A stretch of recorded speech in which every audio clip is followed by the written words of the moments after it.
Hello, welcome back to episode 31। আশা করছি আপনারা সকলে ভালো আছেন। কিছুদিন আগে আমি একটা পোস্ট দেখেছিলাম বলতে আমার এক ফ্রেন্ড আমাকে একটা পোস্ট দেখিয়েছিল।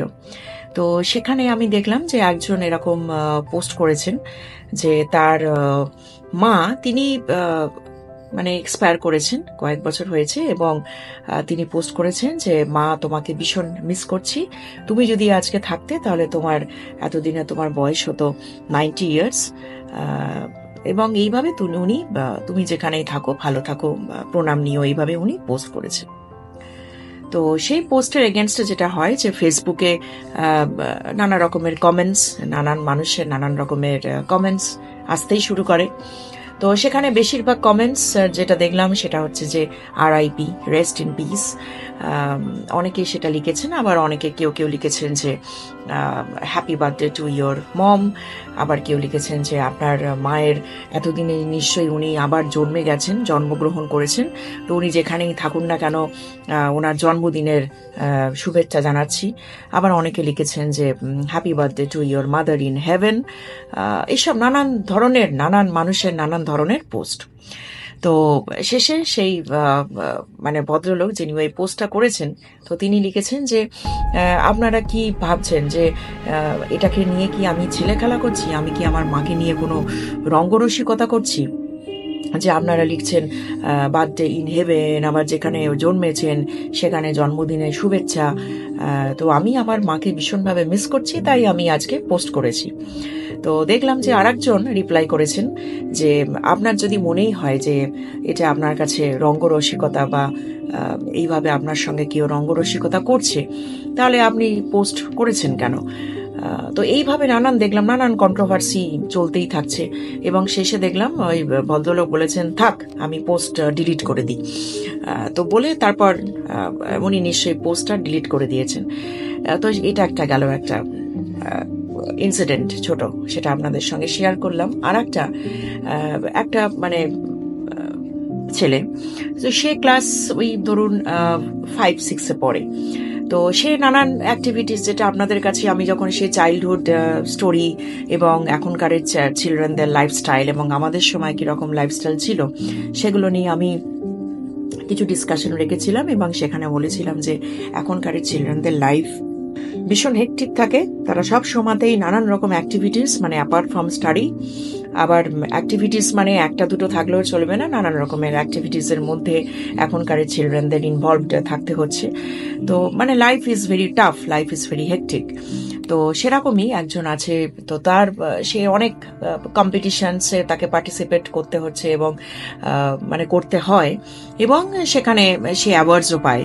তো কি হয়েছে যে তার বাড়িতে তার পরিবারের লোকজন, তার সম্ভবত তার বাবা মা, তারা ফেসবুকে পোস্ট করে যখনই সে কোনো অ্যাওয়ার্ডস পায় কোনো কম্পিটিশনে, তো তারা সেই ফেসবুকে পোস্ট করে যে আজকে আমার ছেলে এই অ্যাওয়ার্ড পেয়েছে, এটা পেয়েছে, এই ওই, এবং ক্যাটেগরিক্যালি কি অ্যাওয়ার্ড পেয়েছে সেগুলো তারা লিখে দেয় পোস্ট করার সময়। তো সেই ছোট ছেলেটার তার তো ভীষণ ভালো লাগতে শুরু করলো যে এত কমপ্লিমেন্টস আসছে, সবাই তাকে খুব ভালো বলছে, এবং এটা থেকে তার মধ্যে একটা সুপিরিয়রিটি কমপ্লেক্স গ্রো করলো যে আমি সবার থেকে অনেক এগিয়ে আছি, আমি অনেক ভালো, সবাই আমাকে কত ভালো বলছে। তো এবং যেটা হয় যে সব বছরেই তো একজন অ্যাওয়ার্ডস যে পাবেই তার তো কোনো মানে নেই। তো সেটাই হয়েছে যে নেক্সট ইয়ারে সে তখন আর কোনো অ্যাওয়ার্ডস পেল না, এবং যার ফলে আবার তার কোনো কমপ্লিমেন্টসও এলো না, এবং ফেসবুকে যে পোস্ট হতো সে পোস্ট করাও বন্ধ হয়ে গেল। তো তখন বাচ্চাটার মধ্যে আবার একটা মেন্টাল প্রেশার এসে গেল যে আমি নিশ্চয়ই ভালো করছি না, এবং আমি অ্যাওয়ার্ড কিছু পেলাম না, সেই কারণেই আমার বাবা মামার জন্য আর কোনো রকম পাবলিসিটি করলো না, পোস্ট করলো না, আমি কোনো কমপ্লিমেন্টস পেলাম না। তো এই দু ধরনের কমপ্লেক্স তার মধ্যে এসে গেল। এটা একটা ইনসিডেন্ট। আর একটা ইনসিডেন্ট বলি, একজন এরকম জেন্টলম্যান, তো তিনি এরকম পোস্ট করেছেন যে তিনি ডায়াবেটিক পেশেন্ট। তো তিনি পোস্ট করেছেন যে আমার সুগার লেভেল অনেক বেড়ে গেছে, আমাকে ইনসুলিন নিতে হচ্ছে, এবং তার কত সুগার লেভেল সেটাও তিনি লিখেছেন। আমাকে ইনসুলিন নিতে হচ্ছে এবং গতকাল থেকে আমি ভীষণ আমার ডিজিনেস হচ্ছে, আমি সারাক্ষণ শুয়ে আছি, খুব উইক, কালকে হসপিটালে যাব, দেখি ডক্টর কি বলেন। এইভাবে উনি একটা পোস্ট করেছেন, এইটুকুন। আবার সেখানে নানান রকমের কমেন্টস আসতে শুরু করেছে। কত হয়েছে, কি করে আপনার হলো, আপনার কি সিমটম ছিল, এত চিন্তাই বা করছেন কেন, এটা তো সব ঘরে ঘরেই এখন হচ্ছে, সবারই তো হচ্ছে, তো আপনি এটাকে নিয়ে এত হাইলাইট করছেন কেন। মানে নানান মানুষের নানান বক্তব্য আসতেই থাকবে। তো এই ধরনের একটা পোস্ট, এবং উনি দেখলাম সবারই পোস্টে উনি নানা রকমের কমেন্টও করে যাচ্ছেন, এবং সেই ভদ্রলোকও নানান রকম রিপ্লাই করতেই থাকছেন। তো নানান মানুষের নানান কমেন্ট। তো এটা একটা ইনসিডেন্ট। তো সেই ভদ্রলোকের নানান কমেন্ট সেখানে চলতেই থাকছে, এবং যেটা আমাকে বিশেষ করে অ্যাট্রাক্ট করেছিল এবং যেটার জন্য আমার ফ্রেন্ড আমাকে এই পোস্টটা দেখিয়েছিল, সেটা হচ্ছে যে শেষে দেখলাম একজন খুব সাহস করে সে লিখেছে যে আপনার সুগার লেভেল বেড়ে গেছে, আপনি একজন ডায়াবেটিক পেশেন্ট, সেটার জন্য আপনি ফেসবুকে পোস্ট করছেন। না জানি আর কত পোস্ট দেখতে হবে আগামীকাল, যে কারো সর্দি কাশি হাঁচি হচ্ছে, সেও ফেসবুকে লিখছে যে আমি আজকে ভীষণভাবে হাঁটছি। এই কমেন্টটা পড়ে আমার সেদিন খুব হাসি পেয়েছিল, এবং ভদ্রলোক তাকে লিখেছিলেন যে আমি আপনাকে এক্ষুনি ব্লক করছি। তো এটা সত্যি মানে একদিকে হাসিও পায়, আবার একদিকে একটু আমার অবাকও লেগেছিল। আর একটা ইনসিডেন্ট, সেটা আমি আমার নিজের চোখে দেখেছি, কারণ এটা আমার বাড়ির কাছেই একটা ফ্যামিলিতে, এখানে মানে একজন কাপল আছে। তো তারা সব সময় কি করছে তাদের পার্সোনাল লাইফে, তাদের কোথায় অ্যানিভার্সারি, সেটা বার্থডে হোক, ম্যারেজ হোক, অ্যানিভার্সারি, এবং তারা কোথায় কখন যাচ্ছে, তারা কখন মুভি দেখতে যাচ্ছে, শপিং করতে যাচ্ছে, এবং তারা কোন রেস্টুরেন্টে খাচ্ছে, কি খাচ্ছে, সব কিছু টাইম টু টাইম আপডেট তারা ফেসবুকে পোস্টিং করতেই থাকতো। এবং স্বাভাবিকভাবে এই ধরনের পোস্ট দেখলে যেটা স্বাভাবিকভাবেই যেটা মনে হয় যে এরা সত্যি খুব হ্যাপি কাপল, মানে এদের লাইফে হয়তো কোনো দুঃখই নেই, এরা তো সবসময়তেই খুব হ্যাপি, সেই জন্যই এরা সবকিছু এত কিছু শেয়ার করে। তো কিন্তু অথচ মানুষের লাইফে কত দুঃখ, কত কষ্ট, কত সাফারিংস চারিদিকে, মানুষের মধ্যে কোনো শান্তি নেই। তাহলে এরা এত হ্যাপি কাপল, এত কিছুর মধ্যে এরা এত হ্যাপি কি করে থাকছে? এরকম অনেক কিছু কোয়েশ্চেন অনেকের মধ্যে কিন্তু জাগে। এবং আমরা যখনই কোনো বাইরে বেরোই, অনেক মানুষের সঙ্গে, আমাদের কর্পোরেট ওয়ার্ল্ডে বলুন বা আমরা যে যে ফিল্ডেই থাকি না কেন, অনেক সময় অনেক কিছু ইনসিডেন্ট, অনেক রকমের অনেক কিছু মানুষের সঙ্গে অনেক নতুন নতুন সাবজেক্ট নিয়ে তো ডিসকাশন হতেই থাকে। তো অনেকেই এরকম দেখি ডিসকাশন করে, কিন্তু আলটিমেটলি যেটা হলো, এত কিছু পোস্ট করার পর যেটা আমি নিজে দেখেছি, সেটা হচ্ছে যে আজকের দিনে ওরা কিন্তু mutually separated from each other, and probably this is the life.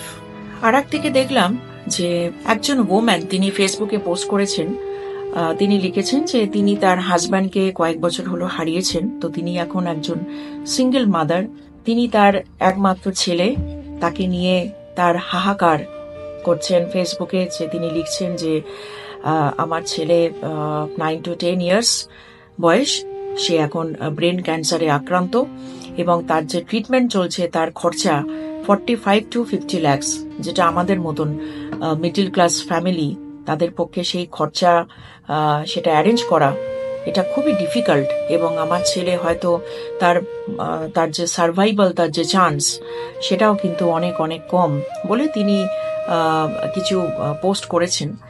এবং তিনি লিখেছেন যে আমার ফ্রেন্ড লিস্টে যারা আছেন, আমার অলমোস্ট 4 to 5,000 ফ্রেন্ডস আছেন আমার ফ্রেন্ড লিস্টে, তাই এটা আমার আন্তরিক অনুরোধ, আপনারা যদি সবাই মিলে অন্তত 100 রুপিস করেও আমাকে একটু কন্ট্রিবিউট করতে পারেন, তাহলে হয়তো এর ট্রিটমেন্টের কিছুটা আমি অ্যারেঞ্জ করতে পারবো, আমার হয়তো এটা ম্যানেজড হবে বলে উনি পোস্ট করেছেন। আমি আমার অ্যাকাউন্ট ডিটেলস এবং সমস্ত রকমের ডিটেলস আমি এখানে ফেসবুকে শেয়ার করলাম। তো আমি আপনাদের কাছে চিরকৃতজ্ঞ থাকবো। তো বলে উনি ওনার নাম এবং ওনার অ্যাকাউন্ট ডিটেলস এবং যে হসপিটালে সেই বাচ্চাটা অ্যাডমিটেড এখন, এবং তার যা ট্রিটমেন্ট হচ্ছে, এবং ডক্টরের নাম, হসপিটালের ডিটেলস, কোন বেডে সে তার অ্যাডমিশন হয়েছে, তো সব রকমের ডিটেলস তিনি মেনশন করে তিনি পোস্ট করেছেন। এবং যেটা আমি নোটিস করলাম যে তাতে মাত্র লাইকস এসেছে 2, অনলি 2 লাইকস, এবং সেখানে কমেন্ট করেছেন ওই রকমই 2 থেকে 3 জন, এবং তারা লিখেছেন যে আপনার ছেলে খুব ভালো হয়ে যাবে, ঈশ্বরের কাছে প্রার্থনা করছি, আপনার ছেলের কিচ্ছু হবে না, দেখবেন খুব তাড়াতাড়ি আপনার কাছে বাড়ি চলে আসবে। তো সেটা একটা পোস্ট গেল। তাহলে একজন সিঙ্গেল মাদার, তিনি তার একমাত্র ছেলে বাচ্চাকে নিয়ে কিভাবে স্ট্রাগল করছেন সেটা একটা জানতে পারলাম। এবং আমি 2 দিন আগে, মানে যার মাধ্যমে আমি এই পোস্টিংটা দেখেছিলাম, আমি তাকে জিজ্ঞেস করছিলাম যে সেই ভদ্রমহিলা আর কোনো আপডেট আছে কিনা। তো সে তখন আমাকে বলল যে সেও দেখলো। তো ভদ্রমহিলা লিখেছেন পরে যে এটা খুব আনফর্চুনেট, খুব দুঃখ যে আমার ফেসবুকে আমার নাম্বার অফ ফ্রেন্ডস 4 to 5,000, কিন্তু তার মধ্যে থেকে মাত্র 1 কি 2 জন যারা আমার পাশে এই সময় আছেন, আমাকে হেল্প করেছেন, এবং তাদের কাছে আমি গ্রেটফুল। এবং বাকিদের কাছে আমি কোনো রকম ইনসিস্ট করব না, এবং তাদেরও আমি ব্লেম করব না। এবং সব থেকে এরই মধ্যে, এই দুঃখের মধ্যেও আর একটা যেটা প্লাস পয়েন্ট হচ্ছে যে যারা আমার ফেসবুক ফ্রেন্ড লিস্টে এখন নেই, তারা আমাকে হয়তো চেনেন না, জানেন না। যেমন আমার ফেসবুকে যারা ফ্রেন্ডস আছেন তারা যেমন 10 to 15 ইয়ার্স আমার ফেসবুকে আছেন, আবার সেরকমই কয়েকজন আছেন যারা আমাকে চেনেন না, জানেন না। তারা আমাকে নানানভাবে, নানান দিক থেকে তারা আমাকে হেল্প করেছেন। তো এই এত কিছু নেগেটিভস এর মধ্যেও একটা পজিটিভ আমি সেটা দেখলাম, এবং এটা আমাকে ভীষণভাবে আমাকে আনন্দ দিয়েছে। তো এটাই হচ্ছে আমার কাছে একটা গডের একটা গডস ব্লেসিংস। তো উনি এভাবে লিখেছেন, এবং উনি বলেছেন যে যারা দিতে পারেননি, যারা আমার বন্ধু লিস্টে আছেন, যারা দিতে পারেননি, আমি তাদেরও ব্লেম করছি না। সেখান থেকেও আমি কিছু জানতে পারলাম, বুঝতে পারলাম, এবং যারা আমাকে হেল্প করতে পেরেছেন তাদের সামর্থ্য অনুযায়ী, সেখান থেকেও আমি কিছু জানতে পারলাম, বুঝতে পারলাম। এই কিছু ইনসিডেন্ট যেগুলো আপনাদের সঙ্গে শেয়ার করলাম, সেগুলোর দ্বারা আমি আপনাদের কাছে আমার সেলফ ইন্টারপ্রিটেশন আমি কিছু রাখছি না, বা আমি আমার নিজস্ব কোনো কমেন্টও করছি না। জাস্ট আপনাদের সঙ্গে শেয়ার করার জন্যই কিন্তু শেয়ার করলাম। ঠিক সেরকমই একজন আছেন তপন বাবু। তপন বাবু ছোট থেকে যে পরিবারে বড় হয়েছেন, সেখানে নানান কি বলবো, যে তাকে অনেক মানসিক চাপ, মেন্টাল প্রেশার, মেন্টাল স্ট্রেস যাই বলুন না কেন, অনেক কিছু সিচুয়েশনের মধ্যে তাকে বড় হতে হয়েছে।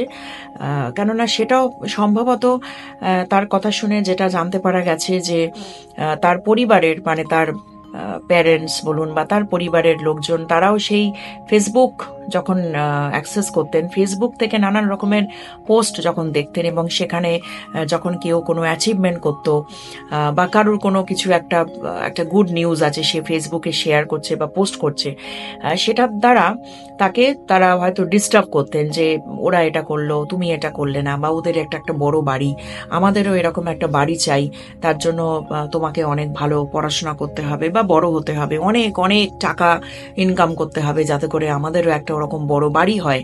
তো এই ধরনের পরিস্থিতি ফেস করতে করতে তপনবাবু যাই হোক কোনোভাবে তিনি চাকরি জীবনে তিনি এন্ট্রি নিয়েছেন, তিনি চাকরি করছেন বর্তমানে। কিন্তু এই মানসিক কষ্ট বা মানসিক চাপ বা এই পরিস্থিতি, এই সিচুয়েশন ফেস করতে করতে তিনি আজকে একজন মেন্টাল পেশেন্ট, এবং তিনি বাইপোলার ডিসঅর্ডারের একজন পেশেন্ট। তার নানান রকমের ট্রিটমেন্টস হচ্ছে, এবং একাধিকবার তাকে মেন্টাল অ্যাসাইলামেও থাকতে হয়েছে। তো আজকে কোনোভাবেই সেই তপনবাবুকে আমি আমার চ্যানেলে আমি পেয়ে গেছি, এবং আজকে তপনবাবুর কাছ থেকেই আপনাদের সবাইকে আমি রিকোয়েস্ট করব তার কাছ থেকে তার কথা শোনার জন্য। তিনি তার এক্সপিরিয়েন্স এবং কি থেকে তার এই বাইপোলার ডিসঅর্ডার হয়েছে এবং কি কি ধরনের সিচুয়েশন তিনি ফেস করেছেন তার লাইফে, যার পরিপ্রেক্ষিতে তাকে আজ এই সিচুয়েশন তাকে দেখতে হচ্ছে। হ্যাঁ, তো সেই সবকিছু তিনি শেয়ার করবেন এবং এই বাইপোলার ডিসঅর্ডারের যে মুড ফ্লাকচুয়েশন হচ্ছে টাইম টু টাইম, উনি কোনো সময় দেখা যায় যে উনি কোনো সময় তার যখন ভীষণ ভালো মুড থাকে তখন তিনি হয়তো নানা রকমের গান করেন, তিনি ড্যান্সও করেন, এবং তিনি যখন অফ মুডে থাকেন তখন আর এক রকমের সিচুয়েশন হয়, আর এক রকমের তার বডি ল্যাঙ্গুয়েজ চেঞ্জ হয়ে যাচ্ছে। এবং ওনার কথা শুনলে যেটা বোঝা যাচ্ছে, যেটা মূলত একটা কারণ, যেটা আমি বলবো অনেক কারণের মধ্যে একটা কারণ হচ্ছে যে এই সোশ্যাল মিডিয়াতে পোস্টিং, বিভিন্ন মানুষের বিভিন্ন পোস্টিং নিয়ে, এবং সেটা কিভাবে কার মধ্যে কিভাবে তার ইম্প্যাক্ট তাকে করে, সেই রিয়াকশনস সেগুলো তো আর আমরা বুঝতে পারি না। সেটা যিনি ফেস করছেন, সেই ডিস্টারবেন্সের মধ্যে যিনি থাকছেন, তিনি আজকে তার কাছ থেকেই তিনি শেয়ার করবেন তার নিজের কথা, এবং তার সঙ্গে সঙ্গে তার অন্যান্য রিজনস যা যা আছে সেগুলো তিনি শেয়ার করবেন। তপনবাবুর সঙ্গে যে ডিসকাশন করছে তার নাম Soumik Banerjee. He is also one of the team members in my channel. আর ও অন্য প্রফেশন থেকে বিলং করছে, ও আইটি সেক্টরে আছে, এবং উইকেন্ডে আমার সঙ্গে আমাকে হেল্প করে, আমার চ্যানেলের নানা রকমের কাজকর্ম ও দেখাশোনা করে। তো আসুন তাহলে আমরা ওদের কথা শুনি। নমস্কার সমস্ত দর্শকদের আমাদের চ্যানেলে স্বাগত জানাচ্ছি। আশা করছি আপনারা সকলে ভালো আছেন, সুস্থ আছেন। ম্যাডামের রাখা অন্যান্য এপিসোডের মতো এই এপিসোডেও একটি গুরুত্বপূর্ণ বিষয় নিয়ে আমরা এসেছি আলোচনাতে। তো পূর্ববর্তী এপিসোড থেকে আমরা জানতে পেরেছি, বা প্রত্যেক মানুষের কাছেই একটা প্রত্যেক মানুষের কথোপকথন করে আমরা দেখতে পাচ্ছি যে একটা খুব কমন টপিক বা সাবজেক্ট চলে আসছে। টপিকটার কিছুই না, আজকে আলোচনার বিষয় হচ্ছে এই যে ধরুন এত mental depression, anxiety, hyper tension, মানসিক সমস্যায় যে আমরা ভুগছি, প্রত্যেকে আমরা প্রত্যেকেই এটা কম বেশি সাফারিংস করছি। তো এই টপিকের উপরই আজকে আমাদের আলোচনার বিষয়বস্তু। আজকের রাখা ডিসকাশনে যিনি আমাদের মধ্যে উপস্থিত আছেন, ওনার নাম শ্রী তপন রায়। ওনার সাথে কিভাবে পরিচয় হলো একটু বলে রাখি আপনাদের। বিভিন্ন প্রয়োজনে লোকাল ট্রেনে তো যাতায়াত করতেই হয়, সেখান থেকেই ওনার সাথে আলাপ পরিচয় এবং বন্ধুত্ব হয়। সেই সুবাদেই ওনার সাথে আলোচনা, বিভিন্ন কথাবার্তা হয়। তো সেখান থেকেই জানতে পারি উনিও এই ধরনের কিন্তু সমস্যার সম্মুখীন, উনিও এই ধরনের প্রবলেমসে সাফার করছেন। তো সেখান থেকে আলোচনা হতে হতে ম্যাডাম যে সমস্ত রকমের এই ধরনের টপিক নিয়ে যে আলোচনা করছেন বা আমাদের এপিসোড চলছে, সেখান থেকে ওনার সাথে কথাবার্তা বলা, শেয়ার করা, এবং উনিও বললেন যে ওনার কিছু পার্সোনাল এক্সপিরিয়েন্স, কিছু অভিজ্ঞতা, জীবনে এই ধরনের সমস্যার যে সম্মুখীন হয়ে ওনার যে অভিজ্ঞতা, সেগুলো আমাদের চ্যানেলে কিছু শেয়ার করতে চান আমাদের দর্শকদের সাথে। আসুন ওনার সাথে আমরা তাহলে পরিচয় করে নিই। নমস্কার দাদা, আপনাকে স্বাগত জানাচ্ছি প্রথমেই আমাদের চ্যানেলে। আপনার মূল্যবান সময় দেওয়ার জন্য, এত সুন্দরভাবে আসার জন্য। তো আপনি একটু আপনার ব্রিফ ইন্ট্রোডাকশন আমাদের দর্শকদের কাছে যদি দিয়ে দেন খুব ভালো লাগে।